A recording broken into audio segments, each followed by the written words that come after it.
This is a good place to start it. Yeah.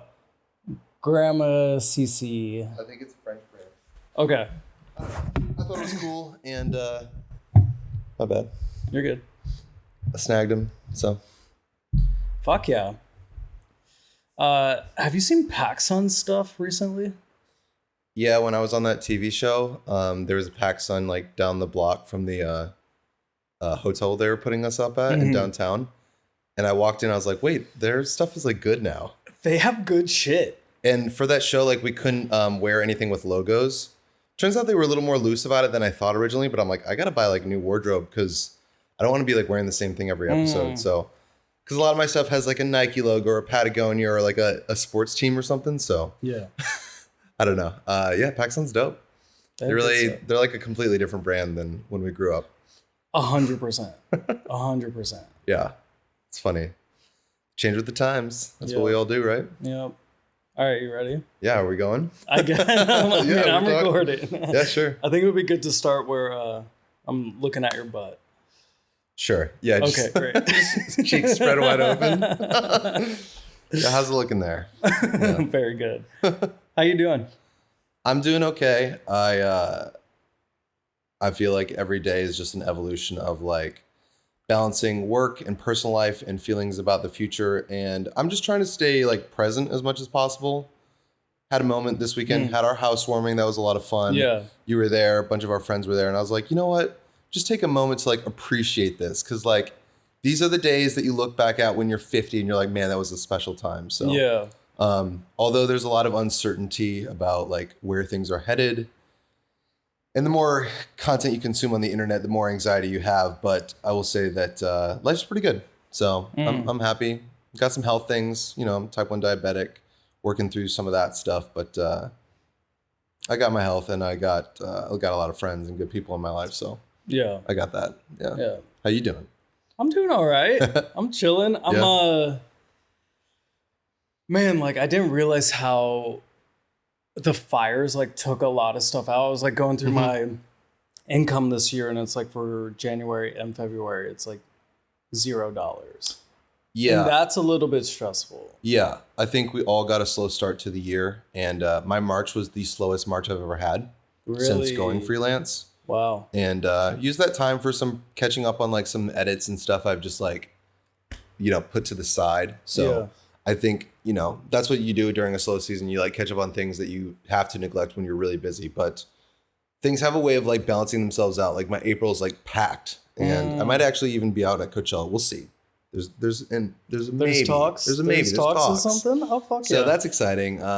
But yeah, like my April's stacked. So it's like, okay, I think now we're getting into the flow of the work year. And yeah, we did lose like a good like month and a half at least of just like everyone reeling from that experience. And then yes. I mean, it's not like we're back to normal. I mean, all those communities and everyone is just like devastated. So that doesn't change with time. It's like people forget about it so fast, but those places are not going to be the same for a long time. So, you know, working through all that, but we're here. Yeah, we're here. We're here. I wish I had more money right now, though. I do too. That's the only thing is like, man, I'm working a lot, but like, not seeing anything. And there was a new law that passed where it's like you have to pay people within 30 days. Like in California, right? Yeah, there's no. Does the company have to be based in California? Sure. Okay. All the companies I'm working with are based in California. That's good. Yeah. Give us a little more power in the dynamic. Like, you don't go to In-N-Out and buy your double and animal fries and like, hey, I'll pay you in 45 days. When I feel like it. Yeah, I'll pay you when we feel like getting around to it. Like, no, pay me now. Yeah. I did the work. I did the work right now. Yeah. Pay me right now. You have the money. So, it's just a common, I mean, all photographers, freelancers, we're all feeling that, and it's stressful. Yeah. It's very stressful, especially it's like, okay, well, it's been like 45, 60 days now. And like, I thought that this new law would change stuff. Has not. Companies are still companying. So it is what it is. Yeah. How'd you get started, by the way? Well, I guess I got a art degree at my college. Where'd you go? Hillsdale College. It's a small liberal arts school in the Midwest. Not a lot of artsy types come out of there, but like I'm the only one from that school that ended up in LA. So it's kind of funny. A lot of those people end up in like the political, teaching, education world. finance world, some of those people. But yeah, it was different, and moved out to California for a graphic design job with Whole Foods. So that was like, I moved to LA with no plan of like, yeah, I want to do photography and content. Like that world was just starting to like form. And I came out here and I was just focused on my graphic design job. But as I was doing that, I wanted to like explore the city, because I had this thought, like, I don't know how long I'm going to be in LA. I don't want to like leave in 2 years and be like, I don't even know what that city was like. There are all these neighborhoods I hadn't seen. I'd heard of Silver Lake. I'm like, is there a Silver Lake over there? Like what, what's the vibe over there? And I would just like, I got really into like coffee, because in my hometown, like there were no good coffee shops. Like there wasn't even a Starbucks. So, I mean, I'm from that small of a town. How many people are in the town? Whole county had 10,000 people in it. My high school had 75 kids in it. Like I'm from the smallest of small towns. So moving out here was it wasn't as much of a shock, because I felt like I was more hardwired to be in a big city. Like living in the small town felt weird my whole life.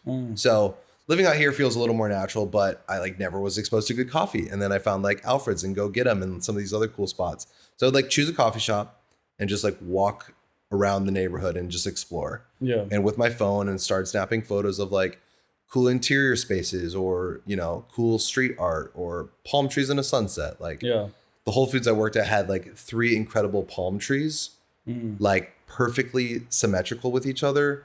On purpose? I mean, it was like they were evenly spaced within the parking lot, but like there were so many compositions I could come up with. Like I'd go into work and it was like the sun was rising. It was like perfect sky and palm tree silhouettes. And I just was like getting inspired by the city out here. So then the photography started to like creep into like what I was doing every day.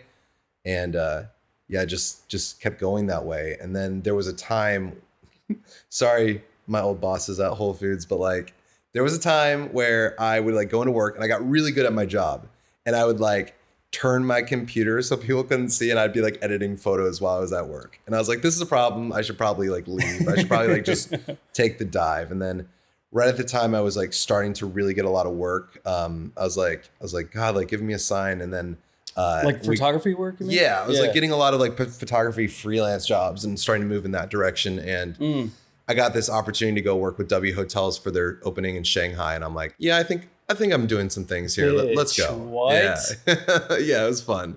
So wait, how do you go from taking photos on your phone through the walks? I mean, I guess I skipped some steps there. Bought a camera, bought my first Canon 6D.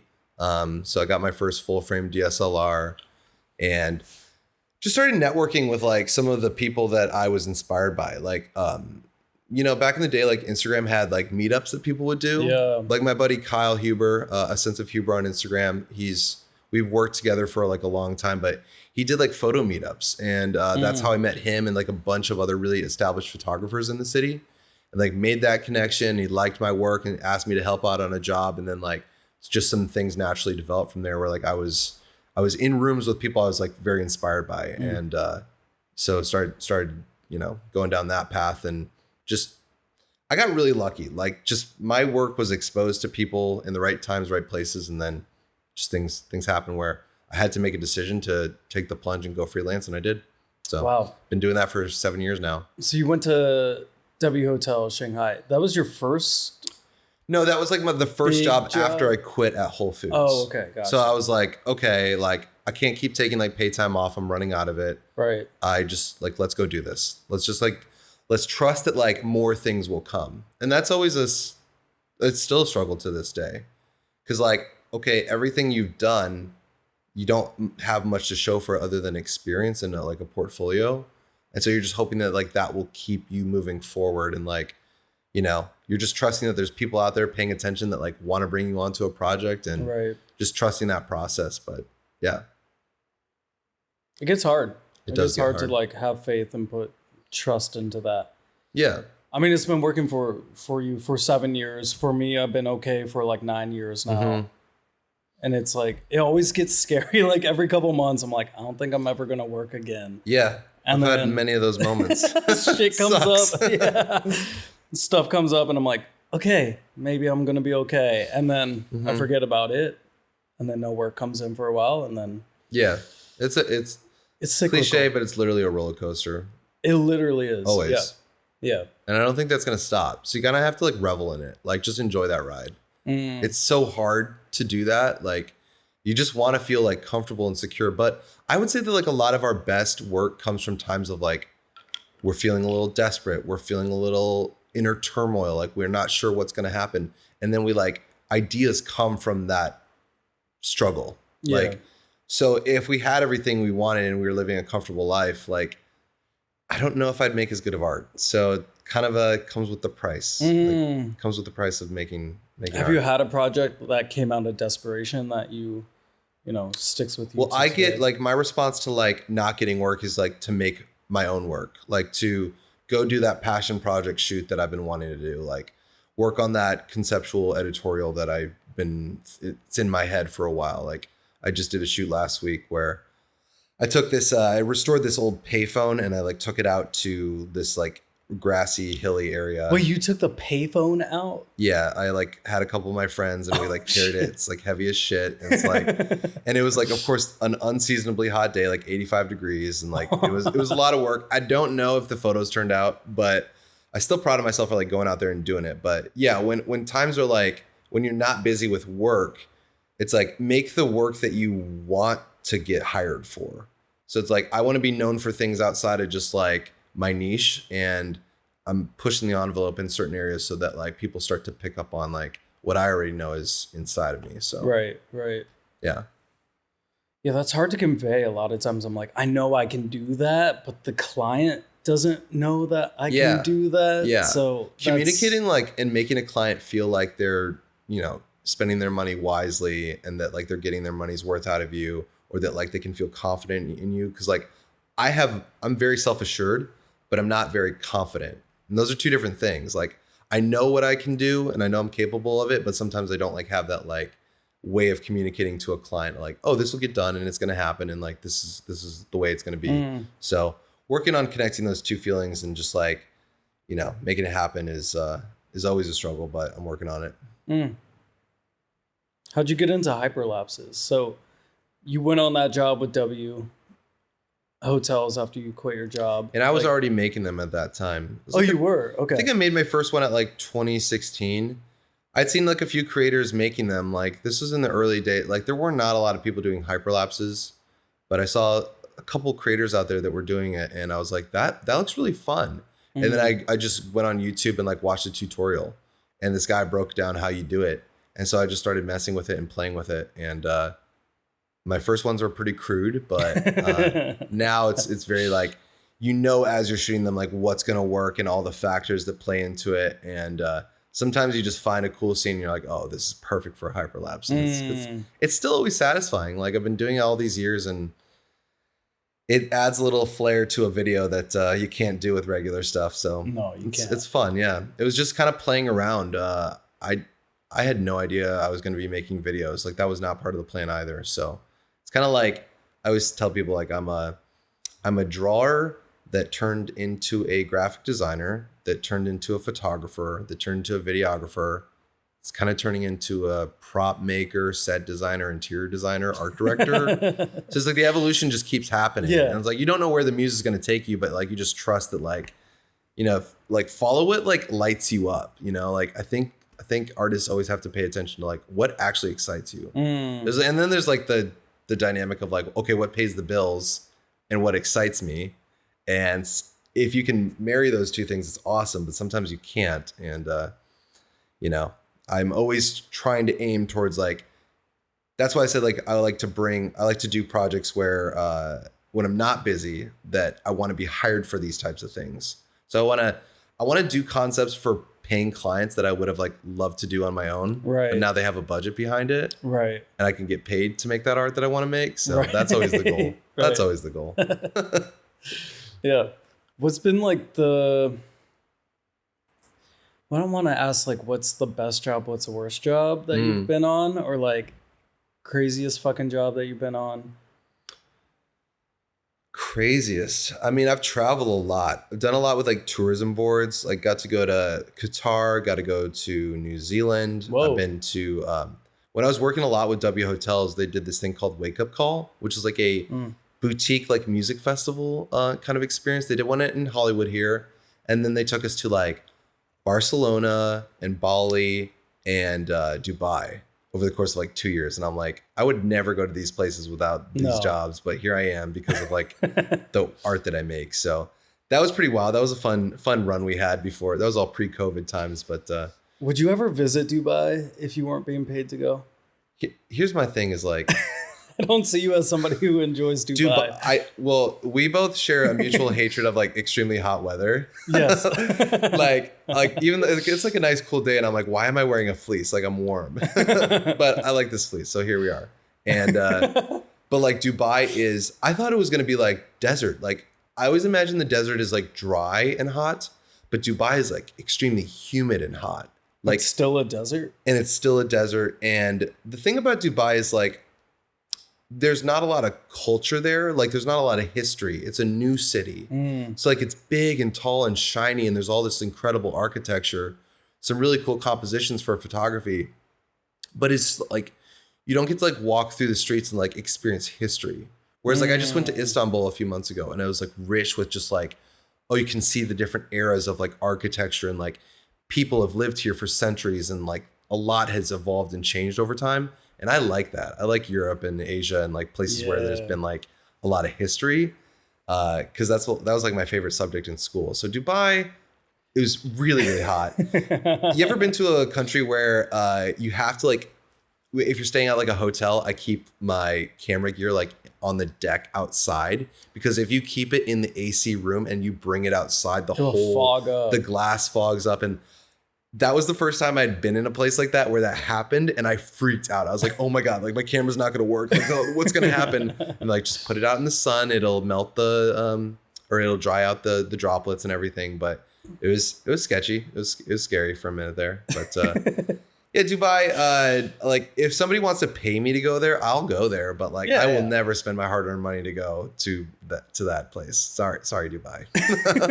It's just, I would rather go to like, I want to see like Ireland. Yeah. I want to explore like Finland, Norway. Like some of my family is from Sweden. Like I don't know anyone from there, but like that's where my roots are. Like Lundberg is a very Swedish name. So I'm like, I'd like to go there and see what that's all about. Yeah. A few years ago, I went with my family. On my mom's side, we're Hungarian. And I got to go to like Budapest and explore that area. We went to Prague. Like how was Budapest? Budapest is cool, but it got bombed a lot in the war in like I think it was World War II, maybe World War I. I don't know. Not great with dates, but a lot of it's like from a distance it looks really beautiful, and then you go up and it's like they kind of rebuilt the city in certain parts that got destroyed, and it's like a kind of a fake cheap version of the original. Oh, interesting. Yeah, like some of the government buildings and some other castles and things, like some areas got really hit hard. So there's some details that kind of appear like a little phony and fake, but the city's beautiful and the culture is really great. And but I really like Prague. Prague was untouched by any bombings, and it's just like it feels like a medieval like city. It's really, really cool. That is an area where like I'd go back to Prague like 10 times before I ever went back to Dubai. That's just like that's just how I feel. It's just I don't know. So we'll see. Like the level of wealth I see out of Dubai, I just like don't connect with. Same with Beverly Hills. It's like I don't like going over there because it's just I don't connect with that shit. I don't like flashy. I don't like people just showing off wealth and like spending exorbitant amounts of money. Like, I mean, money's nice, but yeah, I don't connect with it either. I don't resonate with that type of culture. Like driving around your Lamborghini and your Armani suit and all that. It's just not me. Yeah. I don't, it's not my vibe. So it's fine. We don't need to go there. What's your vibe though? Like, what kind of city are you really drawn to? Well, yeah, I think I'm in a similar vein as you. When you were talking about, I like Amsterdam's one of my favorite. Yeah. Spots, just like the architecture, the houses, the like row houses, how they like slant a little bit forward because that's how you move like furniture up and down to the because the staircases are so small, the houses slant, and there's a hook on every house. If you look, there's a hook at the top of the what do you call that, the roof, that they use to like that's crazy wheel up furniture and stuff. Yeah. I just find that fascinating, and the canals and everything like that. I haven't been to Italy, I haven't been to Greece, so I don't know yet. But like that in Mexico City, I just fucking love. Japan as well. Yeah, Mexico City is a place that I've always wanted to visit. Seems very like European, but very Central American too. And it's like a really interesting mix of cultures. Yeah, you mentioned Italy and Greece. I got to go there when I was my senior year of high school. Like my high school did this thing where we did like fundraisers to fund the trip, but they wanted to give us like a culturally significant experience by the time we graduated. So every other year they take the junior and senior classes. So like I got to go with like all my best friends. My mom came, like a lot of parents came and with like chaperones and stuff. And we got to go to Athens, Pompeii, Rome, and Florence. For how long? We were there for like, I think it was like 10 days. Oh, that's We weren't not in any enough city time. for like a super long amount of time. But like I've been all over the world since then, and that's still one of my favorite trips. Really? But just like, you know, high school and like your best friends and you're goofing off and you're like sneaking out at night. And like I had my first drink was sex on the beach at like this Irish bar in like downtown Rome. And I'd like never had alcohol before then. And I was like, oh, this is like fun. Just me and my buddy, Ethan Gerke, shout out Ethan. We shared a nice drink with our friends, Katie and Grace. And just, you know, fun memories, fun times. And look back fondly at that. But there's nothing quite like Italy and Greece. Like there's nowhere else like it. It's just really, really, the vibe is immaculate. Damn. Yeah. Yeah, I'm jealous. I'm hoping like work brings me out there sometime, but nothing yet. But hey, anyone out there wants to bring me, you know, I'll go. But the architecture like gets me in a city. Like San Francisco is really beautiful with the architecture, but like one thing I don't understand, I feel like I've complained to you about this a lot lately, is just like when you were talking about Prague, right? Mm-hmm. Like, and the parts that got bombed, they built up. Budapest got bombed. Yeah. Like the parts that they rebuilt were like IKEA fucking parts or whatever the fuck. Right. And yeah, that's something that like really affects the city for me. Like I get really irritated by it a lot. Yeah. It's like in LA when like these nice high rises are going up, they're built fucking ugly and they have like gray vinyl, like fake wood floors and just like you're never gonna see, I mean maybe, but like the brownstone era in New York, like that's so nice. Those buildings are so nice, and it's like at some point they just decide this is too much money. We need to build these things faster, quicker, cheaper. Yeah. And we have gone down a path where like I think there's kind of a renaissance of making things nice, but I hope so. Yeah, there's so like I can see a new development out your window, like down by the park, and it's just an ugly apartment building. Like nothing's inspired, and it's nice. Like that's considered like luxury and nice. Yes. And it's like, but is it? Like no, it's not. No. There's nothing that like inspires you when you're walking through spaces like that. No, and it's just like gray and white little boxes. Yeah, it's not for me. So I feel that same thing. Like I was just up in San Francisco, and I was like, San Francisco is the best example of like whoever planned that city. Yeah. And they're like, this is going to be our architectural style. These are our influences. We're going to pull from a lot of like French architecture. Yeah. Like it's going to have this consistent theme throughout, like not only like the business districts, but like the homes and stuff. And that's why you go to like these rows of like these beautiful ornate homes with like these fine details and like the like the siding of a roof and like the doors are immaculate. And it's just like, whoa, like why don't we do this anymore? Like why? Right. Because it's money. It's all money. I know, but I don't want to be cynical like that, but I would pay more to live in those places. Yeah. Which is that's kind of what we're doing here. I mean, we get to live in a cool space where like we do get to make alterations to our spaces that we feel inspired by. So, you know, there's a limit to what we can do financially, but you know, the world's your oyster as far as that's concerned. But that is very true. Yeah. I mean, I see these people out there with like amazing like stoneworking skills and carpentry skills, and I'm like, I want to learn all that stuff because I want to build a home like that. It's like I feel like the 20th century, like Frank Lloyd Wright and some of those amazing architects was like the last of like a dying breed. Yes. And it's like there's nobody, you're never hearing about like contemporary people like that are like just going and building like these insane beautiful homes. And if they are, it's like $40 million. Yeah, it's just like it's just outside of anyone's price range, and so you have the same types of people where all that big money is circulating, and it's not like shared with the common people. Right. Like, let us in on that. Yeah. That'd be nice. I wonder if that's been a thing throughout history where it's like the nice architecture isn't shared with the quote unquote common people. But I mean, everyone got to go to churches, and churches used to be That's true. Oh my God, they used to be fucking amazing. Yeah, it's crazy. Like, I mean, we live in LA, and like, there's a lot of like new age contemporary like Christian churches that they just have to like move in or rent from like old theaters or public spaces, but like it's not like a church. Like if you see like a church built from like the 16th century, Yes. It's like insane. I just was home in Detroit last year, and we went to the Catholic church there. I mean, there's dozens of Catholic churches in the city, and like all of them have this like, you're just looking at all the materials and all like the stonework and the hardwood and the organ and just everything. It's like nobody could build this church today. Yeah. Because this church would cost like $80 million to $100 million to build. Like nobody has that kind of money for a church. Churches are barely surviving, and they don't have anything like that. So it's just like we've lost a little bit of that like need to put investments into like the spaces that we live in. Right.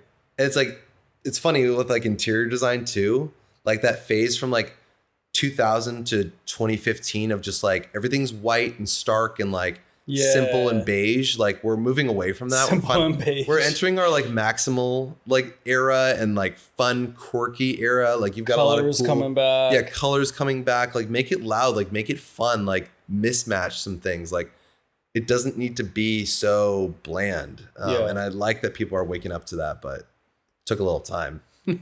Yeah, dude. Yeah. Wait, so you were going to Prague and where were you going for W? The craziest job.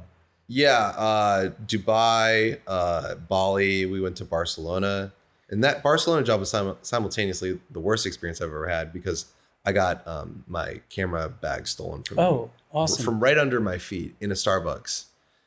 And it was like $10,000 worth of gear in there. Didn't have insurance at the time. Like I'm diabetic. I had all my medication in there. Like I freaked out. Just like not a good day in my life. But still thankful for that experience. I had one of my best friends with me, and he really helped me through that. But yeah, I mean, every job I've had, like there's always stories of like really fun moments and then some scary moments. And that's just being an artist is like a full-time adventure. Yeah, I'm trying to think of like, what are some of the really bad jobs I've had? You don't need to name names. Well, no, I don't need to name names, but like there have been jobs where if you go through my like Instagram feed, it's very clear like what I do. And so I'm not going to like switch up on a client like and try something like completely different. Like I experiment and I try new methods and techniques and try to learn new things as I go along. But like what you see is like what you're going to get. And so like when I work for a client and then I give them all these final edits and they're like, oh, this is like not what we imagined. We thought you were going to do, like it doesn't. And like when they don't use the content like that really hurts. It's just like, oh, it's just like, man, I really went out of my way to do this well. And, you get stretched to the limit sometimes, and failing is an important part of this experience, but it's always tough. So I've had some like jobs where we didn't end the job where we were both feeling really good about it. Like, and that fucking sucks. It sucks, but it makes you want to be better moving forward. Yeah. Yep. Oh. What about best jobs? Was it W Hotel? Those are also some of the best jobs because I was never like a traveler growing up. Like my parents gave me a really good life, but we didn't I was always jealous of the families that they would like go to Florida and go to Disney World for like spring break and stuff. We never went on a spring break vacation. The one time we did it was when we came out to visit my family in Laguna when I was 9. And we went to like Legoland and Disneyland. Oh, sick. Like I had the full California like experience in like Orange County and San Diego. And like, it was so much fun. But like, I didn't have anything like that until, like when I went on that trip in high school. Like that was my first time like seeing any of the world outside of like my small little pocket. Wow. And yeah, it's just like I'm losing my train of thought, but yeah.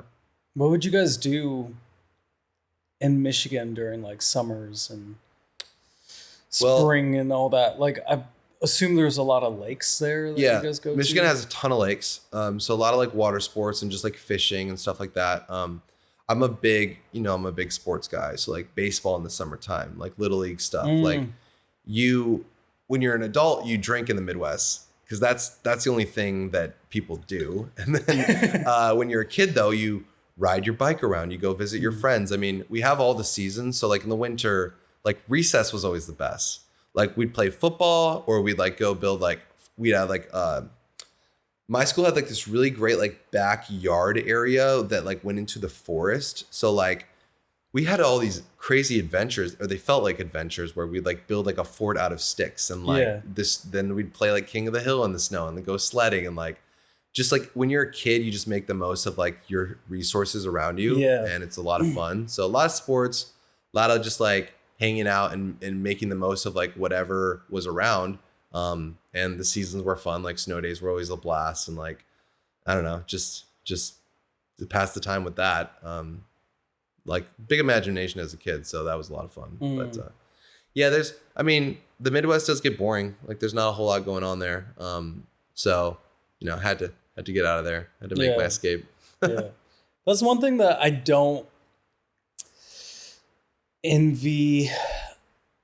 Well, let me backtrack for a second. Like, I am very grateful for my experience growing up on the East Coast, like experiencing seasons. And like, I was talking about this with Jack when he was on, like, you can smell when it's about to rain. I don't know if you felt that as well, but like you go outside and you can like smell the weather changing. And it's just like, you don't really get that here. No. Having snow days, sledding, like walking to the hill by your house with your friends, like going sledding and like walking at night when it's snowing. And like, I think what I like about extreme weather sometimes is it really like sticks in your mind. It does. Like those memories. There was one time I think I was a freshman or sophomore in high school, and it was our first week of like track practice in the springtime, and we had like a really late snowfall, and so like all day that day there was just snow pouring, and there was about a foot of just like fresh powder all over, and we went like trail running through it, and it's like everything was so amazing. Like I like just talking about it, like I'm like in that moment right now, and it's like, that's the thing I hated about LA when I moved here. I'm like, every day is fucking like 75 degrees and sunny. Like there's no variety. I love overcast days because it makes me feel like I'm somewhat back in like the Midwest or something. Like it just feels different. I like variety. I like nuance, and I like how those memories really stand out to me of like, when there's like a thunderstorm, it's like kind of exciting, or like, when it's hailing, it's like, whoa, this is crazy. Like those days, help. I think they kind of slow down time a little bit, where it's like, okay, this day is going to be a little more memorable. Remember I texted our group, like, we were all talking about coming over to my place and like editing. And I was like, well, I'm like going to go out in this torrential downpour because I just feel like alive in it. Yeah. Like I put on my moody music and just like walked with my rain jacket on, and just like, I got absolutely soaked. Right. And I was like, that day stands out as like one of my favorite days of this year because of that. Just so weather influences my mood a lot. Same. Yeah. When it is cloudy outside, I feel so happy.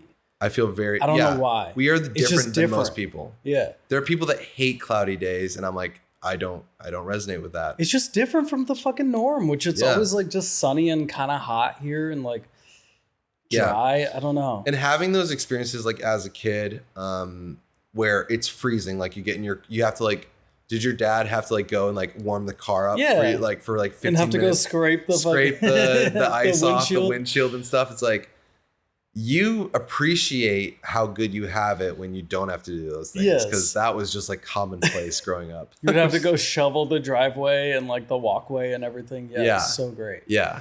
So, I mean, LA, I've warmed up to it, like literally, I guess. Literally. Like, it's like, okay, it's pretty good. And my health is a lot better. Like when I was a kid, I would get like ear infections and pneumonia and like the flu and stuff like at least twice a year, every year, because the extreme changes in like humidity and temperature and stuff, I think it really messed with my sinuses and things. And I would just get sick a lot. And since being in California, it's been like 11 years, I've not had to be on like antibiotics for like anything like that. Oh. So I do think they're related. I feel like it's too much of a coincidence for them not to be. My family from Texas, when they come here, they're like, my body feels better here. Yeah, it's true. My mom just visited. My brother and his wife just had a new baby, and my mom went for the baptism, and she had a really bad like reaction to like the allergens and like all the pollen that's in the air in like Dallas and Austin. Like it's really bad in Texas. Like I don't know if you've ever heard of it, but it gets crazy. And I'm like, I'm glad I don't have to deal with that on a regular basis. Like, yeah, that would wreck me. Yeah. And I'm already pretty fragile, like with my diabetes. So I don't need any more factors that are going to knock me down, because it's just getting out of bed in the morning is tough enough. So do you feel like you're going to live here for a long time, or how do you feel? You know, we've talked about like traveling a lot, and like every time I go somewhere new, like I'm very inspired by like when I go to like Europe or something, or like another cool city, like just up in San Francisco, but like I can't see myself living in those places. I like going and experiencing them, but there's something comfortable about LA and a familiarity. And I think that's because I've developed community through like work and church and like different friend groups and stuff. So like, you know, we had our housewarming I already mentioned, but like there were a lot of people there and like a lot of friends. And it's just like, if I like went somewhere else, I'd have to like literally start over. And that's a little intimidating. It is. It sucks, especially the older we get. It's hard. It's harder to make friends when you're in your 30s. And I'm sure as you're in your 40s and 50s, it gets harder, because it's just, you know, it's not like when you're kids, you're just like, hey, you want to play? It's just like you just walk up to anyone. It's easy. Yeah. We should do that more in this city, like where we could just walk up to strangers and it not be, oh, that's weird, that's cringe. It's like adult play dates. Just like, well, maybe not play dates, but just like approaching strangers and being like, hey, you seem interesting. Like, what's up? Like, I don't know. I mean, you can do that. You can. Yeah, I guess. Yeah. I just don't see a lot of people doing that, but I see some people doing it. I was watching, my friend is very outgoing, and we were at like a little like comedy show last night for another mutual friend. And she's just walking up to everybody being like, oh my God, I love this. Let me get your number, blah, blah, blah. I was like, whoa, that's great. Cool. That's fucking awesome. It's cool. It's just like, hey, I see something I like, I'm going to say it. Yeah. So, yeah. I try to do that too, but I'm very much like a homebody. So they'll be like, oh, like, I was telling my roommate, I was like, I need to get out of the house more. I worked really hard on my space, and like, I really enjoy it. It's very comfortable. It's beautiful. It's a nice vibe. Yes. And I'm like, gosh, did I make it like too nice? Like, I think you did. I don't want to leave. I think you made it like very, very nice. You don't need to leave. No, you got everything you need in there. Yeah. It's comfortable. All the entertainment you could have, all the fun, all the comfort. So, but sometimes you need to get out of your way and just go experience the world. Yeah. So, yeah, it's an ebb and flow. I like to enjoy my downtime. Like my downtime, I take very seriously. Like I think rest is really important for creativity. Like if you're going all the time, you don't have to stop. You don't have time to like stop and like just like wonder where you're going, and like think about like, is this what I want to be doing? Like, am I making the art I really want to make? So when I have downtime, I get to think and ponder on those things, which is nice. What's been coming up for you lately? Well, for the last year, we've talked about it, but like I am not a fan of AI, and I do not like I'm on the internet all the time, and I don't like that. And I like when I'm like making things with my hands, working in like physical spaces. And that's why my apartment's been like a fun project for me. I'm thinking like my art is going to start reflecting that more, where it's more about like physical things in the real world rather than just like digital art forms. So kind of gravitating towards that. Like when we see like a cool like ceramic reel on Instagram, we'll like DM it to each other like, oh, look at this mug this guy made. How cool is that? Like where I see like really cool like 3D printer guys doing incredible work, or you know, like really cool woodworking with carpentry. Like, I mean, even just like what people make with food and drink. Like there's all sorts of cool mediums that I don't personally have the experience in.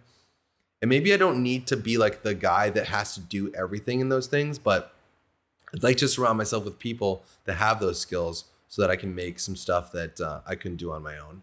Yeah.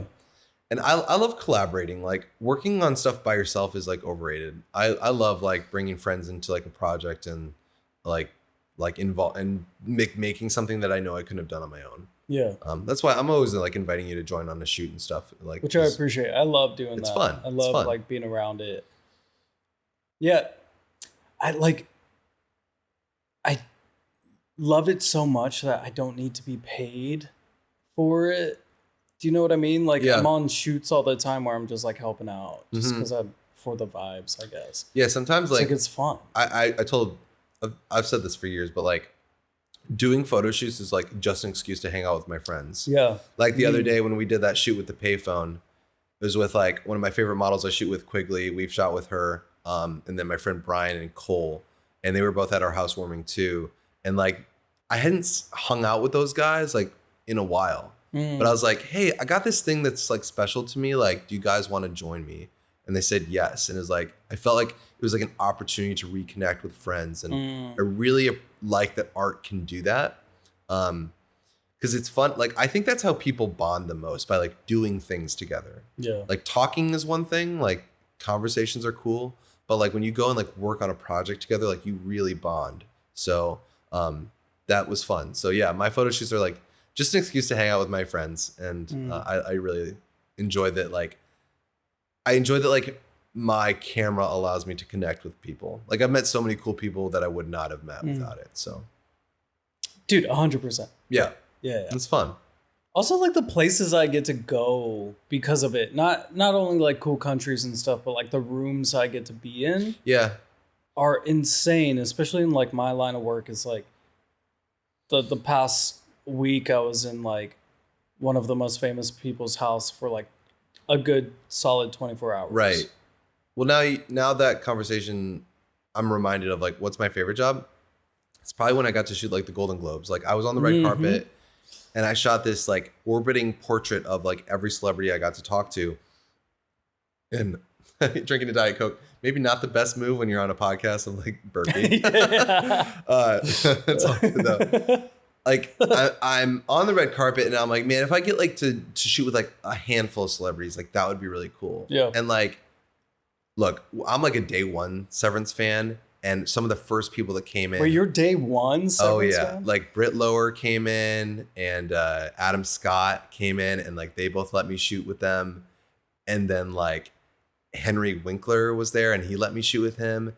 And just like the more that came through, like we're all saying yes. And I was like, let's just go. Like I just started shooting with like all these incredible people that I've watched on all these movies and TV shows. Like it was really, really crazy to be like, have all these inspiring people like walk through and just like, they give you like your, you know, they give you like 20 or 30 seconds, but that's all you need to make some magic. And like you find yourselves in rooms or spaces like that every once in a while. And you're like, this is wild. Like, this is so cool. Like that I came from like my small little town and this was like the furthest thing from reality. And now here I am doing that. So, right.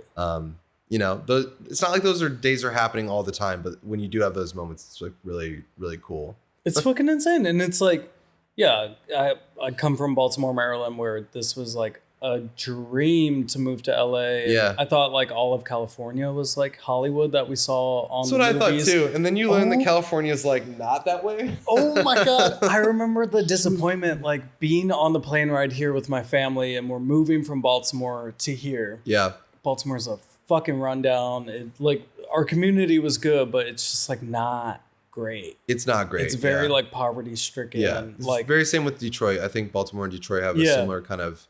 Oh like, yeah. I'm not from Detroit, but like my grandparents like lived near Detroit, and like we were in that area like a lot. Old industrial towns. Yeah, just like a rundown. Like this used to be special, and it's just not anymore, and it's run down, and people are unemployed. Right. Yeah, everybody who stayed in Baltimore that we know of, like, dude, there was, not to get all negative, but there were so many cancers that all these people got, like in my grade and their parents. Everybody like started, not everybody, but a good amount of people just started dying of like these rare cancers and rare things. And so I'm just like, I'm glad that we got out. Yeah. So glad. Yeah, that's crazy. And then I moved here and like everybody has like asthma. And I was like, what the fuck is that? Anyways, Because on the East I Coast, had really bad asthma as a kid. I never heard of it. My mom had to put me on like, I don't remember what the machine was called, but it was like I wore like a mask with like a tube that would help me open up my lungs because I was like steam that would come It was like up? a steam that like, and I would do that every morning before school, like as a really young kid, like kindergarten through like 3rd grade. Like, I mean, my asthma was bad when I was a child. Like my mom could tell you stories like, whoa. And then it's just like gone away with time. Well, I got stronger and like healthier when I went through like puberty and got like older. And I started running when I was in 6th grade. My dad was like a elite runner when he was in his heyday. And then like he was the track coach at the college. So running was like a thing that I was familiar with. And then I got really into it. But no, you were talking about like the disappointment of moving out here. Cause like, one of the funny things is I had that, we talked about like in 1999, I came out here and my aunt spoiled us and like she took us to all like the coolest things, but they were living in Laguna Niguel. So like that's idyllic like California. That is not LA. And I remember like this feeling of like, this is so nice. And then when I moved out here, I'm like, was it just me being a kid or like, where did that feeling go? Because I don't feel that in LA. We were swindled. And then I remember the first time I went down to Laguna again, I was like, oh, like that's the feeling I remember. Yes. But yeah, that like California like vision of it's like that's not reality. The sun, like skateboarding and palm trees everywhere, nice houses, beach everywhere. We know that like the palm trees were part of a beautification project for like the 1920 Olympics here. Really? And like, so a lot of the palm trees here are approaching like 100 years old, which is usually their lifespan. And so there's talks that like they won't be replanting new ones. So we always think about like LA being like this city that has just like palm trees everywhere. None of them are native to LA. They were all brought in. And as soon as not just LA, like a lot of Southern California, like we might be in the last days of like palm trees everywhere. We'll see. I hope they never. Bro, I think they'll probably. It's like, you can't imagine LA without it. Yeah. It's like, what? Yeah. What are you going to put in their place? Like, nothing. I don't know. Like cactus? I don't know. No. Yeah, when we were on the plane ride here, I was so excited. I had like a LA, just, Southern California, just like such a picture of what it should be from like movies and television and stuff. And then we got into LAX and like, it's like a decent vibe over there. Like, you exit and there's palm trees. Sure. Yeah. No, coming out of LAX, like it does feel like, ooh, I'm somewhere different. Yeah. This is cool. It's and then like the air feels nice. Yeah. It's like we're driving down the freeway and like passing downtown LA and I'm seeing palm trees and buildings. I was like, this is sick. And like the mountains. And then we like continue going for like 45 minutes to like ugly ass like Huntington Beach. And I was just like, what the fuck did we get into? Like, what is this? This isn't real. Yeah. It's just like an ugly suburb of Huntington Beach. Yeah. Yeah. No, there's definitely LA County has some pockets of really beautiful areas, but it's a lot of ugly. Yeah. Yeah. A lot of like rundown, ugly. We're always talking, every time we're like driving around, going to like a coffee shop or lunch or something, it's like, man, we're just always bitching and complaining about like, why is this shit so ugly? Like it doesn't have to be, but we made it this way. Yeah. It can be so much better. Yeah. I was thinking about that last night with the traffic. It took me 30 minutes to get to Silver Lake from here. And Silver Lake's like 4 miles away. Yeah. That's crazy. Because of the Dodgers game. But I'm like, there can be like, yeah. Can we not make it a little bit better or easier to get in and out? I don't know. Yeah. Yeah. You gotta, now we're in baseball season, so you have to consider when the Dodgers are playing. Yeah. I went to pick up something before our party. I wanted to get this rug for the pool table, and it was in like Melrose Mid-City area. And of course I was like I had to drive past Dodger Stadium on opening day to get there. And it took me like an hour to get there. I was like, I regret going, but whatever. I got the rug and it worked. It's a beautiful city that I love to hate. Yeah, it's like we can hate it because we've been here long enough. Like we're locals. Well, I've been here for like 2.5 years. That's right. Yeah, you haven't been here as long. But I'm also like a California. You are, and you said you grew up in Huntington a lot, so like, you've had it. You've been LA adjacent for a while. Yeah. Yeah, I've been here. This is like the second city I've ever lived in. I lived in Hillsdale, Michigan, my whole life. No way. Until I was 24. And then I moved out here, and now I'm 34, and yeah, like that's it. Whoa. Just like I wonder sometimes, I'm like, if I would have gotten my job like in New York or San Francisco, would I have just like lived there? Like, or I mean, I just think I was in the right place at the right time, and I met like some amazing people, and I just found my roots here. But yeah, who knows? Probably would have made the most of whatever city I went to, but yeah, there was no plan to any of this. I just keep going 1 year at a time, and here we are like a decade later, still doing it. So yeah. Is that trippy to think about? Like the path that's taken to get here? And I think a lot about like experiences of like there's been like girls I've dated in the past where like there were a couple girls in my life where it's like I thought like I might want to marry them, and like I might have like a kid, and like when you grow up in the Midwest, you just like think that way, like, oh, I want to get married, I want to have kids, like I want to have a stable like, you know, job, and like the American dream, quote unquote. But like it's like I'm so glad that those things didn't materialize the way that I wanted them to at the time, because like I would have never found like these sides of myself that like I feel like I needed to discover. Like through this journey of like photography, content creation, and now like designing in the real world, like these are essential core parts of like who I am that I did not know were there. And I only got to find those things by like getting out there and experiencing it. So yeah, I'm glad that like California's given me a lot of like heartache and a lot of joy. And I'm like glad for all of it, because like it's made me who I am. So it's crazy to think about like the path that led. I was just talking with my roommate yesterday about like, do you ever like look back at a moment in your life where like you happen to meet somebody, and like you would not have met that person if you didn't go to that thing at that one time, and like how that meeting that person, whether it's like a work thing or a relationship or a friendship, like changed the whole course of your life. Yeah. And it's like crazy to think about how everything hinged on that point. And I have like countless examples of that in my life where it's like I would not be doing this if I wouldn't have met that one person. Yeah. And, you know, it's wild. So. Is that butterfly effect? Yeah, kind of. Like, yeah, how like butterfly flaps swing somewhere and across the world that, you know, affects something. I just do think that, you know, sometimes things are just placed in your life and they do turn you in a direction that you would never go. So pretty cool. It is cool. So like we do have autonomy. We do like make our own choices. We have free will, but like, there's also something more that's like guiding us as well, I think. So yeah. Heavy big thoughts. Heavy big thoughts. Yeah. Yeah, it's crazy. Yeah,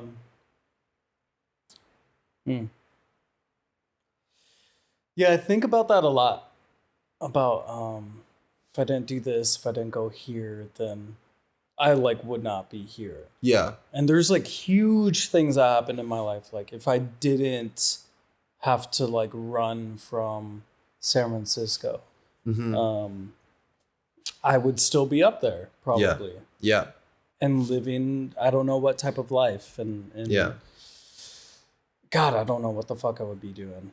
Sometimes you have to go through like really uncomfortable seasons, and sometimes it gets you like to the other side of it, and like you're grateful to be like where you are. And sometimes you're just like, why did God have, or whatever you believe in, but like, why did God have to use like this tool to get me to this place? And it's like, you don't get to choose what tools he used to move you in different directions, but like he will use whatever he can at his resources to like put you where you need to be. And I mean, like my story I would always tell about like what are the chances is when I was I had to take an extra semester of college because I switched to becoming an art major like really late.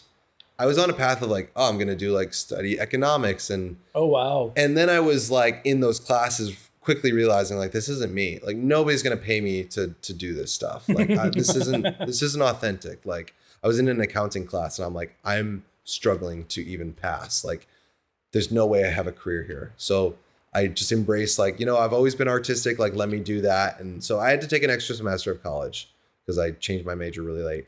And I was in a fraternity in college, and we were hosting this party, and like I was downstairs in the basement, and our ice machine was like on the main floor. And so like I finished my drink and I'm like, oh, I want to make another one. So like I needed to go up to the ice machine. And then I go up to the ice machine and then like get the ice. And then I see my friends are in the room across the way. And I'm like, oh, like let me pop in there, start talking to some people. And then I overhear my friend Jill is like talking to one of my good friends, Chris, about like, oh, I work out at this Christian camp in Maine and like we're really needing guy counselors. Like, are you interested? And he was like not really into it, but I was into it. And I was like Jill, like what's this about? Like this camp? Like tell me more. And long story short, like my girlfriend at the time, she like broke up with me like right as the spring semester ended, like right into the summer. She went home and like I was just like devastated and needed like an escape. And that camp was like so important for me to like go and like lead young kids and like be a counselor, and just like having like some income as well was really nice. And like it just was like such an important developmental time. And oh, this was the biggest part of the story. I really was starting to get into like painting watercolors at that time.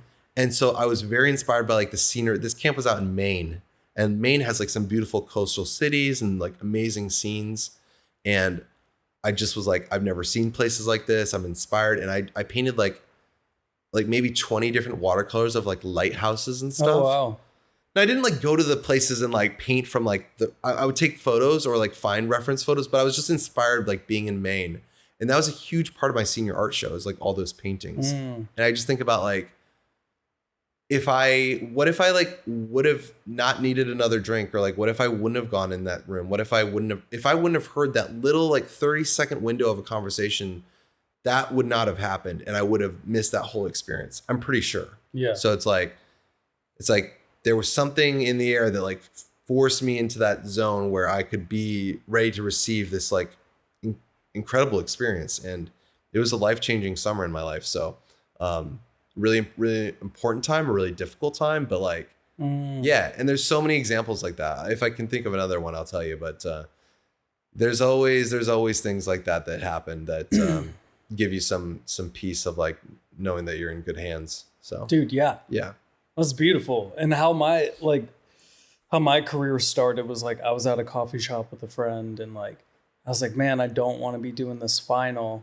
And I'm just like, I'm doing general education. I don't know what the fuck I want to do with my life. I didn't know photography was like a path that you could take. I was like taking photos for fun of like my friend on the beach or something like that, but nothing crazy. And like, I'm just like, fuck, I don't want to do this final. And I'm just like on Facebook scrolling, and like my friend says something, and I like click on the computer as I'm looking, and it like goes to this like, hey, we're looking for photography. What do you call that, where you're not getting paid for interns? Like, we're looking for interns for this thing in the music world. And I'm like, wait, I really love music. I go to concerts and festivals all the time. Like, I like taking photos, and I applied and I got it. And that like just took me on a whole nother course. I like dropped out of school. I like started taking photos, and then it just grew from there. But it's like just one little thing, an accidental click on the computer led me to like some weird website where they're like, we're looking for interns. Yeah. Like, oh, that's sick. Yeah. Which just took me in a whole different direction. Yeah. Yeah. It's crazy how the things just line up, and like you see a path that you didn't see before, and you just like, you start to go down it, and then it just turns into your career. Yeah. Crazy. Yeah. So yeah, who knows what the next turn will be. We'll see. Yeah. It's very true. I mean, that's how I ended up here too, is like, I was in New York looking to live there, and I was on a New York website, like, and I wanted to move into this place for a year, and I kept calling, emailing, nothing. And so I was like, fuck it, I'm gonna try out New York. Yeah. And I went over there for a month and stuff, to Brooklyn and Manhattan and all that stuff. Yeah. And I was on a New York like website for real estate, and a spot here was on that website, oddly enough. And I was like, wait, that's where I wanted to live in LA. Yeah. And if I didn't come to New York, I wouldn't have found this, because I wouldn't have been looking on this website. Right. Yeah. And now you're here. Yeah. And like, I mean, you're one of my best friends in this city, and it's like, It'd be crazy. Like, I don't know if I'd still be at the brewery. Like if you weren't here, you know, there's a couple people like that here. It's like, yeah, I mean, we've definitely been able to like bond through like experiences and like just, you know, we have a good connection and it's fun. And it's just like, you just think about the chances of some of these connections happening. And like when you meet somebody, I think it's always important to remember like all the crazy twists and turns their lives had to take for them to be in front of you in that moment. Like it's just wild. So just enjoy that. Well, yeah. What's next for you? What are you feeling? I don't know. I've been in this period of like not knowing like what I want to do for a little while. But I love the idea of doing interior design. That's what my sister does. She works with a developer in Philadelphia that like opens really nice restaurants. Like we're talking like Bacaria or Manuela's type places where like you walk into the space and you're like, every square inch of this building is gorgeous. Like, and I'm always thinking about that stuff. Like who decided on like these light fixtures or in this tile and like these handles on these doors? Like all that stuff is like what she does. Yeah. And she's always considering how things work and play with each other. And I think I have in my own style, like our styles are very different. Our aesthetics are different, but like in the same way, like I am always intrigued and fascinated with that stuff. So like I've mentioned, like my apartment is kind of like a concept spec of like what I want to do for clients. And I'm filming a lot of content right now to start to promote that side of myself. Cause like what we talked about earlier, it's like people, like clients don't know what you're capable of unless you show them. It's like, I know that I have this ability. I know that I have this vision and these interests, like, and like stuff that's really obvious to me is not obvious to others.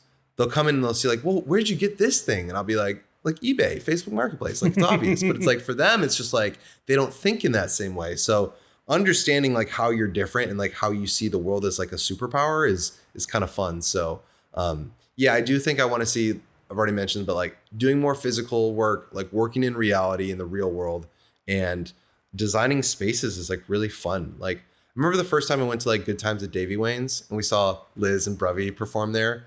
But like you walk in through like a refrigerator in a garage that like you open up and you walk in this staircase and then you feel like you're on like the set of like that 70s show. Yeah. And it literally feels like you time travel.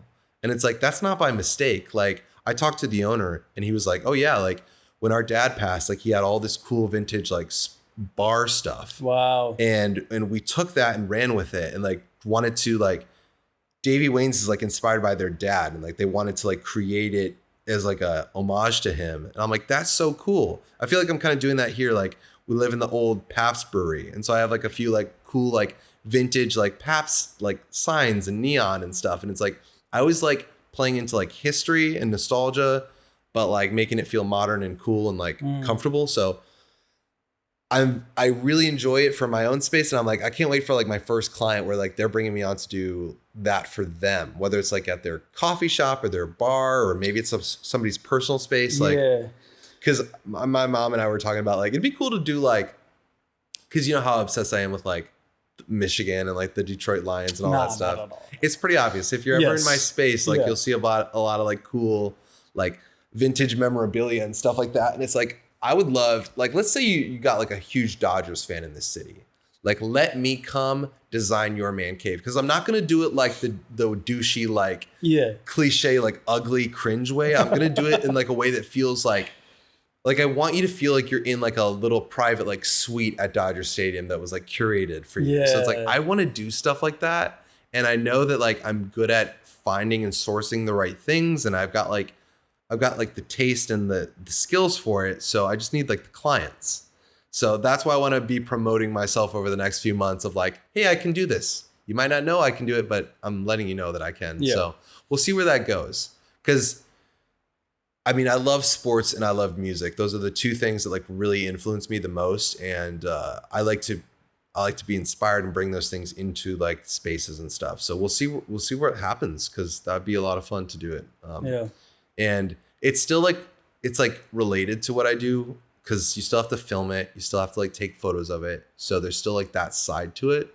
So hopefully I can still do a lot of photography and video work and add that to the repertoire. I feel like that will take off. I think so, because like the way people are responding to the space is like, it's giving me the validation and the confidence that I need. That's like, okay, no, I am onto something. It's not just like in my head. It's not in your head. So I want to like keep pursuing that and see where that goes. And I'll never be done with my space, but like it feels like it's finally at that space where it's like, okay, like this is good. There's not a lot more that needs to be done. The kitchen upstairs is a problem, but we'll get to that. But yeah, it's like, okay, conquered that project. Now document it, show it to the world, and see who responds to it.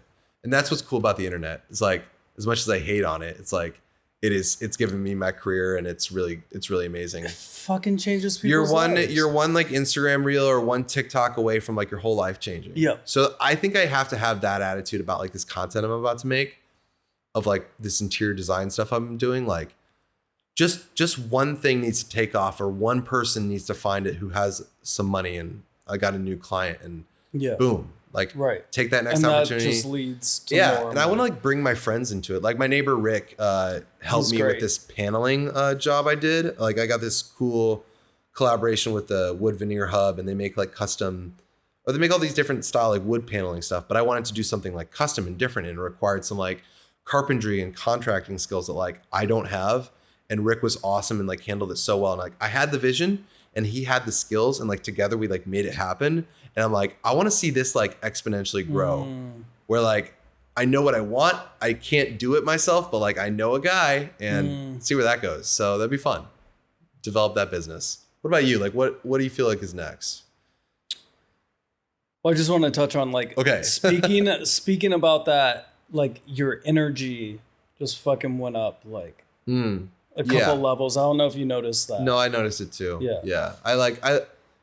It seems really nice. It seems very exciting. It's like hopeful. Like it's a thing that gives me hope about like what's next. Right. Because a lot of times I'll find myself like falling into like despair. Yeah. Because it's like I do feel like AI is taking like the joy out of creating. I feel like our futures are like in jeopardy. Like I'm pretty cynical about it. So when I find and tap into something that like makes me feel good and hopeful about the future, like I need to hold on to that. Yeah. So yeah, see where it goes. Maybe we'll look back at this conversation in a few years and be like, damn, we didn't know what he was up to. Yeah. But now we see. Yeah. I really hope that takes off for you. Because you do a great job of it. You love doing it. It brings you a lot of energy. What I like about it too is it's like, it's decorating a space, and you're creating a feeling for people. And then like when people come in, and it like lifts their spirits, and now we're all like connecting, and we're having conversations, and like just good vibes are flowing. I'm like, yeah, this is why I do it. Like, it's not so I can like live in a cool place. Like that's fun, but it's like, it's so I can like bring my friends over and like connect with people. And like, we were having like groups of different people, like worlds colliding on Friday. And it was like so fun to like see these different friends just like bonding and connecting. So many of my friends got connected on our housewarming party. And it was like, yeah, that's why I worked hard. Right. Like all those hours of just like me, like painting tiles on the floor and like doing all this crazy stuff I do to my space, like to make it feel nice. Like it's paying off. And that is really encouraging. So yeah, I think I need to follow that, because that's how I felt when I first started like making hyperlapses, or like when I first started doing photography. It was like I was lighting up.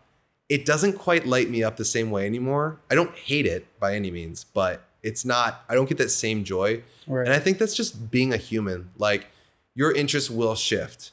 What you pay attention to will shift, and you have to notice like what is still like lighting you up inside. Right. So that takes some,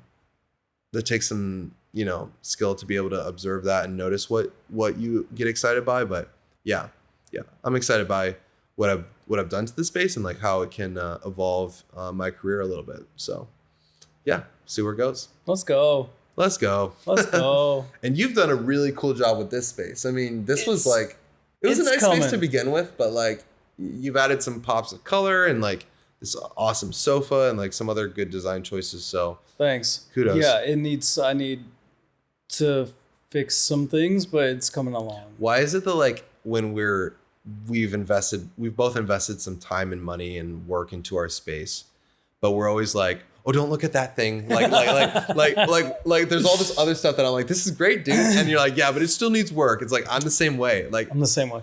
I'll spend like hours cleaning my spot and then be like, I'm sorry for the mess when like people come over. I think it's just a human thing. Like, we want to beat people to the punch.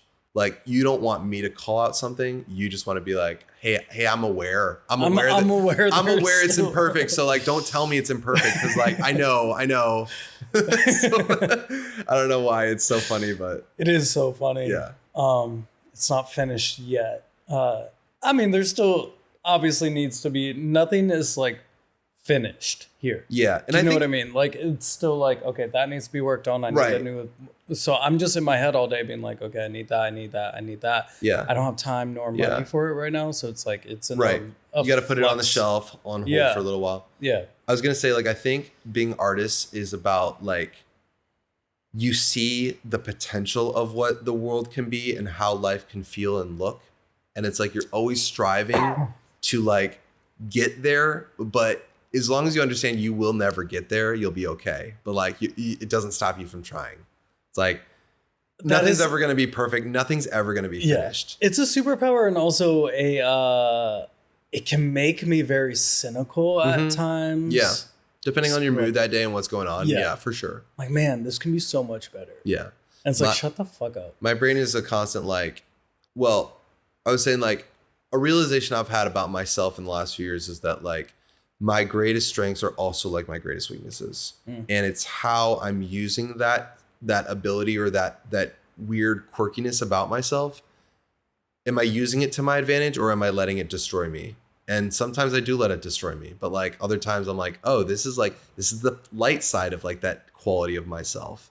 So it's like, yeah, my hyper attention to detail can like stop me from doing the work that I need to do because I get caught up in like the minutia of it. But then other times it's like, that's what makes my photography look the way it does. And all the fine details and all the like the extra steps I took to like make it look that way. So it's a constant balance between like, you know, the good and the bad of it. But yeah, I do think our strengths are also our weaknesses and we just have to like harness them in a positive direction. Right. Yeah. Right. What's next for you? I am open for whatever.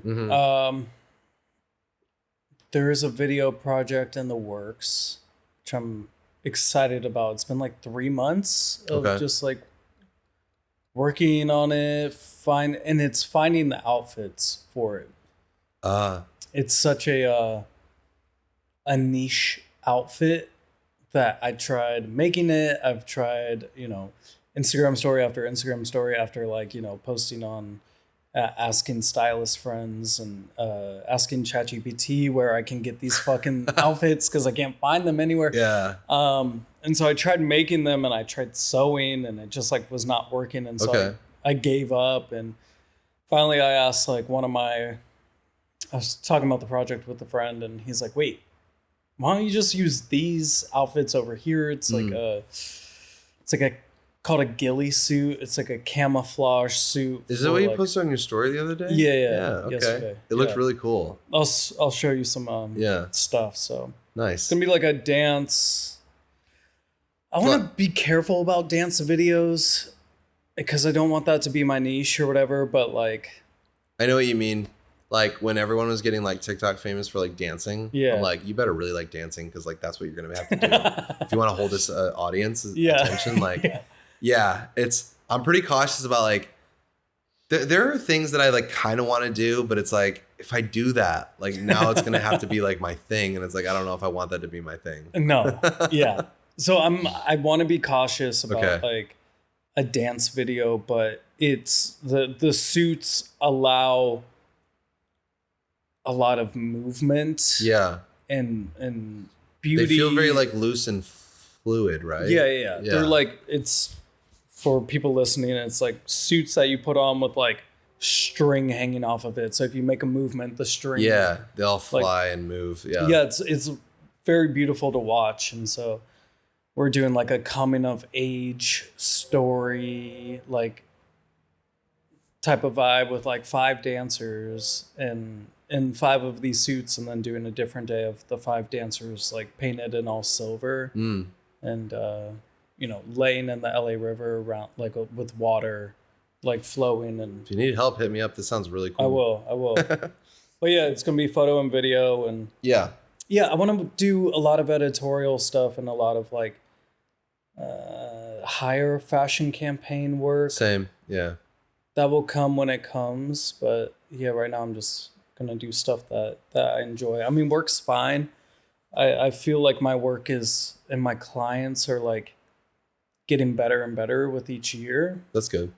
Which is really nice. Like past couple of weeks have been like really awesome working with brand new clients who are like really awesome. So yeah, I think I just want to continue down that path. I don't know where the fuck photography is going to be in like 5 years. I have no idea either. I don't know where film is going to be in 5 years. Yeah. And a part of me is excited about that because it like democratizes the process a lot. Mm-hmm. It's like, oh, I have this idea. I don't need a full crew of 30 people. I just need a prompt. Yeah. But I do like who did it? Is it Shein or some clothing company? H&M signed with 30 models to take their likeness and everything. Yeah, which is wild. Like, so now they can use their likenesses for like any campaign that's just like AI generated. Yeah. I mean, it's good that like they're, being transparent and like having these models sign off on it. But yeah, it's like, I mean, that's hundreds of jobs that like are just no longer jobs. Right. So it is scary. And I mean, and every year that passes, not every year, like every month that passes, like the AI is getting more compelling, more realistic. Like, oh my God. There have been a few, like I used to be able to be like, oh, AI, I can tell. Right. And now there's a few times here and there where I'm like, oh, they had me for a minute there. Like I wasn't realizing I was looking at AI. Yeah, dude. Yeah, I mean, it's a little bit scary, but I mean, we're all in the same boat together. So I do understand that I need to understand these tools, and I do utilize them from time to time. So yeah, we'll just see where the industry goes. I just want everybody to be happy, and like creating gives me a sense of purpose. That's the scariest thing for me, is like creating gives me this sense of like what I'm doing matters, that I'm like valued in like society. And if you like remove that from me, like I don't know what my identity is. So that's a little scary. But yeah, I just want to be able to make art for the rest of my life. Like that's what I want to be able to do. And I don't want that feeling to be taken away from me, where it's like, why make the art when you can just type? I don't like typing in things. I like making art. So well, and just like you said, it's like an excuse. Earlier you said this, it's an excuse to hang out with your friends. Yeah. I mean, I used to draw every day. So that like, even when I came out to California and got that job at Whole Foods, the reason why I stopped drawing is because I was doing a lot of hands-on stuff at work. And so after like a long commute back home, I didn't want to like sit at a desk and like do more of that. I'm like, I want to like explore. I want to like meet people. Because my first couple months in LA, I wasn't like meeting anyone. I was just like, I was staying with my aunt and uncles in Malibu. So like I was commuting to and from Malibu and Beverly Hills every day. So I was spending like 3 to 3.5 hours in the car every day. And I was not meeting anyone. And then I was like drawing when I would come home. I was like, this has to change. Like, so photography was like an outlet for me to like make friends and meet people and like get out there and explore. So yeah, I mean, I want that core of like why photography exists to still be there. Cause like I would say that like the beautiful images at the end of it is cool. Like that's a nice payoff, but like, if you're not having fun with your friends while you're making art, like what's the point? I love the time I get to spend with friends when we're creating together. Like that's the thing that sticks out more than like the finished art at the end to me. I feel like I always know my friends better on the end of a photo shoot than I did before. So not every shoot is like super fun. Like some are stressful and it's not always easy, but I do enjoy the connection that I get out of it. It's nice. Beautifully said. Thank you. Yeah.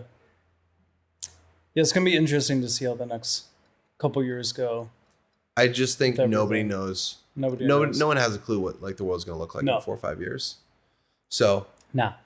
I'm just not down with like, cool, the models hand over the rights to their likeness and face and images and all that stuff. No, I don't like it at all. Because then it like, the hairstylist is out of a job.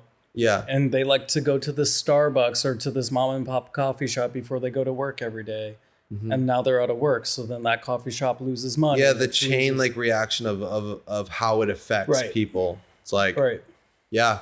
Like I don't love Starbucks, but I do go there when I'm on jobs. Yeah. Like there's Starbucks everywhere. Like, you know, get a cup of, like when I have a Starbucks cup of coffee in my hand, it like means I'm working and that feels good.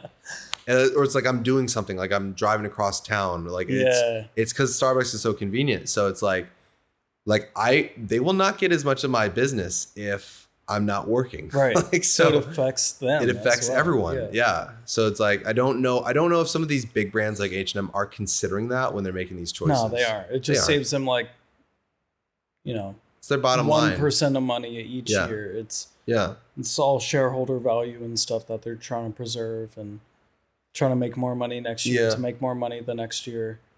I do think that's like the flaw of our system. Yeah. I like capitalism, but it's like, we don't have to grow every year. We can just maintain. We can be chill. We can like our phones are fine. We could not make a new iPhone for 20 years and we'd still be fine. Yeah. You know, but like it's that we need the next latest and greatest thing. Right. So these shareholders and these companies feel this need to like always be making more money than the last quarter. And it's like at what cost though, you know? Well, and I feel like they try to lock you into shit. Like Apple, I feel so fucking locked in.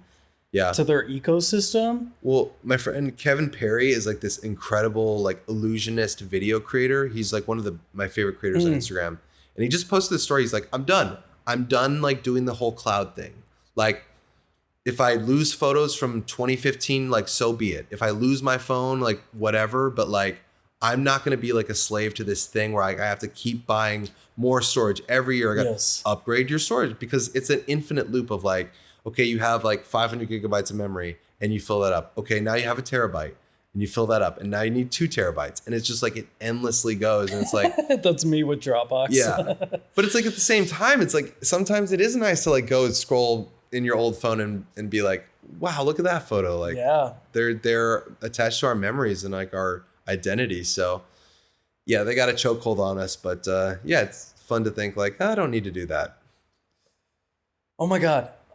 Really quick, my mom was going through all her dad's old photos, and she's like, "Hey, I'm gonna throw all these away. Like they're all like weird images of my grandma, my mom's mom." And she's like, "Do you want to look at them before I throw them away?" Yeah. So when you're asking what's next, I want to make like a little coffee table book. There's like 500 images of just like the most beautiful national parks. Yeah. Because they went on a road trip and like my grandpa did this thing I think that's intentional. My mom's like, no, he was just taking shitty, like off the hip photos.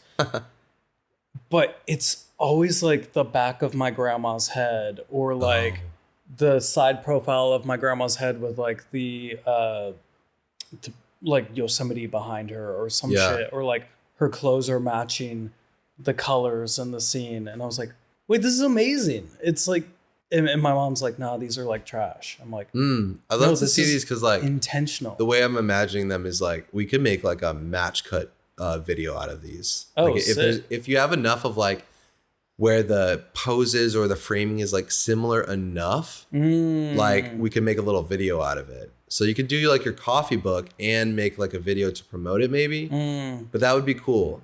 I mean, that's what's cool about the internet is like, you could be like, you know, you could just film yourself and tell this little story that you just told me of like, I found this old collection of photos. I have this idea, and then like show the idea, and like people love that stuff. People love like somebody's unique take on something. So yeah, that sounds really cool. Yeah.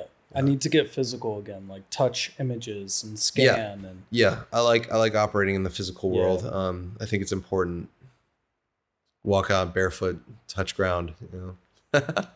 You're always a barefoot kind of guy. I'm always barefoot. Sandals and Until I realized people don't like seeing feet for whatever reason. Feet are polarizing for whatever reason. They are. Okay, people are like, I'm sorry. I take my shoes off on the airplane if it's like longer than 10 hours. Yeah. I wear socks. Yeah. I wear little slippers, or I wear like these with socks. And people are like, that's utterly disgusting. You need to die. I It's don't like it's just a understand. body part. It's what's so My wrong hands about it. are out. My hands are probably more gross than my feet. Yes. Yeah, Well, maybe. maybe. I mean, I do wash my hands regularly, Yeah. but yeah, I know what you mean. You just lost half your audience with that. Yeah. Like, oh, turning Oh this podcast shit. off. Delete. Report. Nice. Anything else, Tommy? Oh man, I'm sure we should probably do like We'll do another. more. Yeah, because Yeah. like you never know where these conversations are gonna go. Like we talked about things that I was not anticipating talking about, so that's Yeah. kind of fun. Yeah. Just having a conversation. Uh, yeah.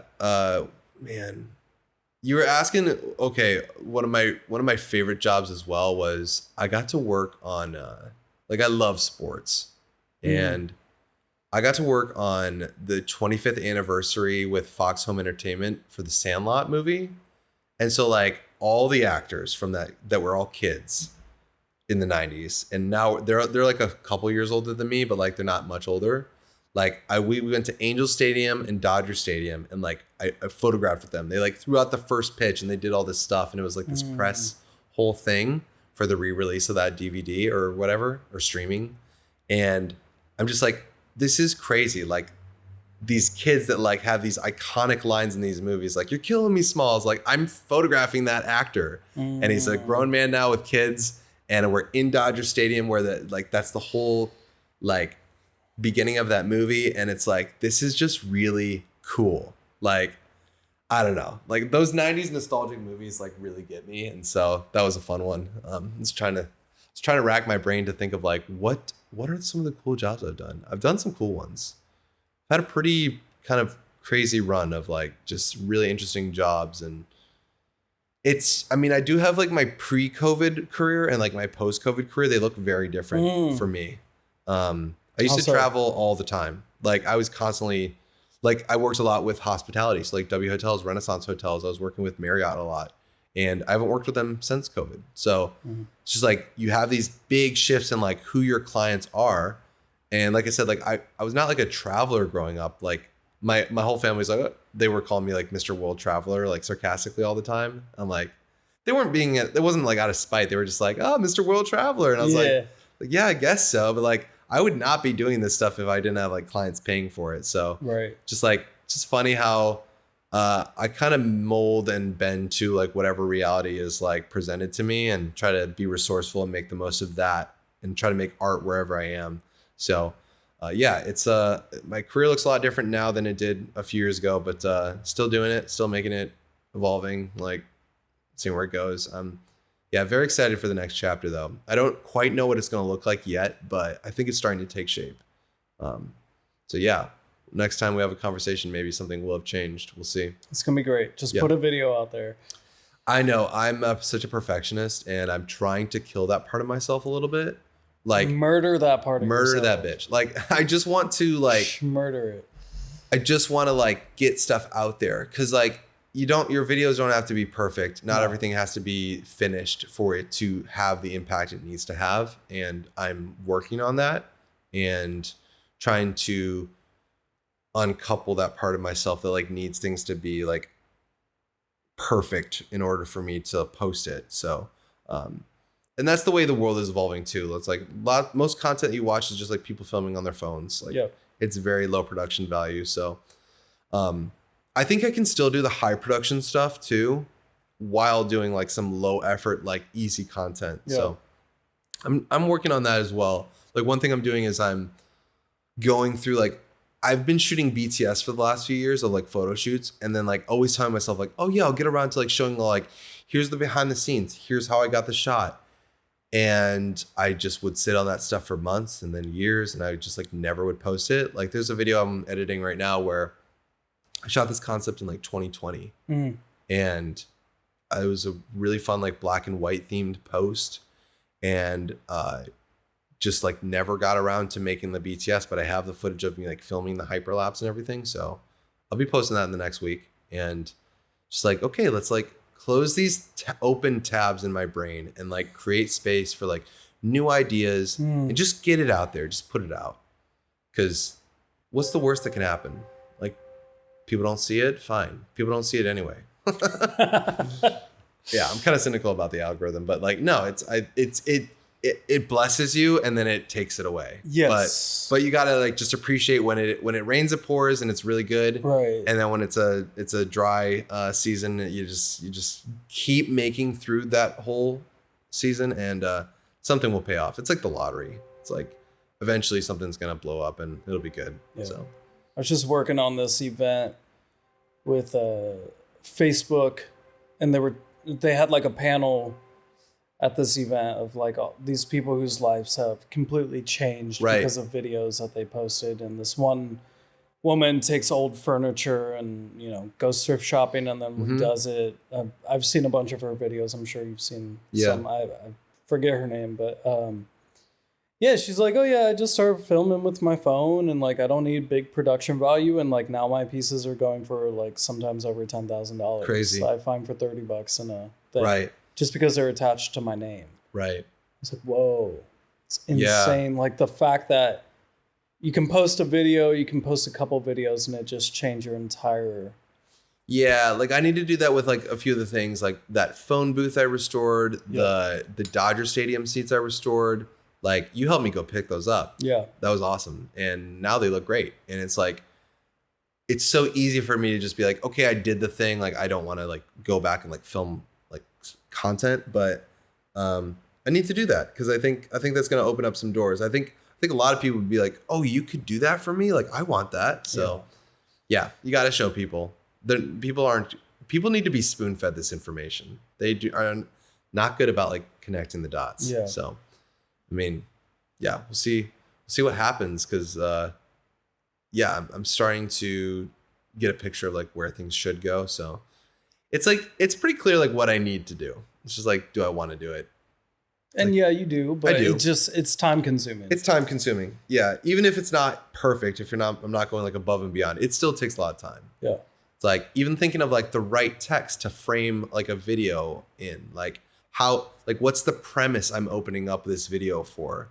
Like these seem like simple details, but like, I think if the tone's wrong, it just doesn't feel right. Or like finding the right audio for the edit on a video is a nightmare sometimes. But then when you find that right song, it's like, oh, this vibe is perfect. It's like, it's almost like it was made for the video. And that's a really good feeling. So just got to push through those moments of like, oh, this is so tedious and laborious. Like I just don't want to do it anymore, but push through that and good things will happen. So that's my own pep talk to myself right now. Just get out there, just make it, just do it. Yeah, you got this. I got a sign in my room. It's a Nike sign that says just do it. It's like, okay, let's just do it. Just fucking do it. Above your bed frame or what? It's on the side. It's not yeah. Just do it, baby.